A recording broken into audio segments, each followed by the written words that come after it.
What do the American people think about the Colorado decision to remove Trump from the ballot? Well, the polling is pretty interesting.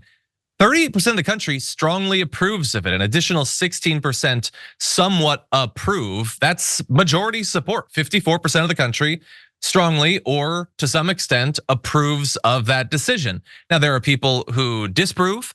It's about 35% total between a little bit of somewhat disapprove. It turns out that if you disapprove of this, it's probably strongly. But that's 54-35, I believe, with some people being not sure, which I think in this case more than usual is a perfectly appropriate way to respond to this. These are complex legal questions that, again, I don't think are super clear cut, but a shockingly small number of people aren't sure. But anyway, that's what people think. And the interesting thing is, this was a poll that was done by YouGov. It's one of their online polls. It's a pollster that's been around for a long time. You can debate their methods or whatever, but they're not like some new thing. They're not like a Democrat plant or something. But the fact that the New York Post reported on the results that I just gave you has resulted in them being just swarmed with negative comments from conservatives who are angry that they reported on it.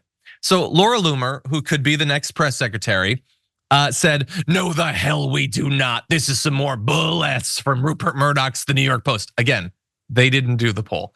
Rupert Murdoch is on the record saying he wants to make Trump a non-person. You can't trust anything about Trump that comes out of any of these publications. It's all trash. New York Compost, which is a little bit clever. Pretty good. That's a little bit clever there. Yeah, but I will remind Laura Loomer, they didn't do the poll, okay? And like, if you don't agree with a poll, that's fine. There are polls of the American people that don't line up with what I believe, but saying, no, we don't. Well, not everyone. It was 54-35. Yes, 35% of the country agrees with you. And by the way, when you actually look at the results on YouGov, which I did and she definitely did not, there's a massive disagreement once you break it down to political parties.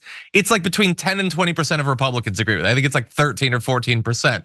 So it's just a weird response, and other people respond to her say like, Trump has been convicted of 0 insurrection crimes, so how can he be removed from the ballot? I'm glad that you asked, because Section 3 of the 14th Amendment does not actually reference being convicted or even charged of any crimes. It simply involves participating in insurrections. That was a great question. One person said it's just propaganda. Fortunately, the rule of law doesn't take into consideration any fake media polls. That is a great point as well. And thankfully in this case, it did not. The Colorado Supreme Court did not actually make their decision based on online polls, fake or real. They just looked at the Constitution and then weighed Trump's actions against it. So great point. And then another person said, no, they don't. You just made that up. So typical mainstream media and journalism. I don't know that YouGov really necessarily qualifies as mainstream media. It's a polling outfit. New York Post arguably is. Generally, you guys love it. But in this particular case, they didn't just make it up. They polled over 3,000 people. And if you would like to argue with their methods, you're free to do that. But simply like avoiding, like not accepting it simply because it doesn't comport with your view of the world, I don't think is a particularly wise way to lead your life. Brett, what do you think? My simple take on this is there's a lot of ways to interpret this poll. I mean, everything you said is accurate and great. There's a lot of ways to interpret this poll. It's like how many defections from the Republicans, 10%. Oh my God, 10 to 12%. Well, that's a huge amount in electoral politics and in congressional politics. So that's significant. 10% of this lockstep, ghost step Republican Party.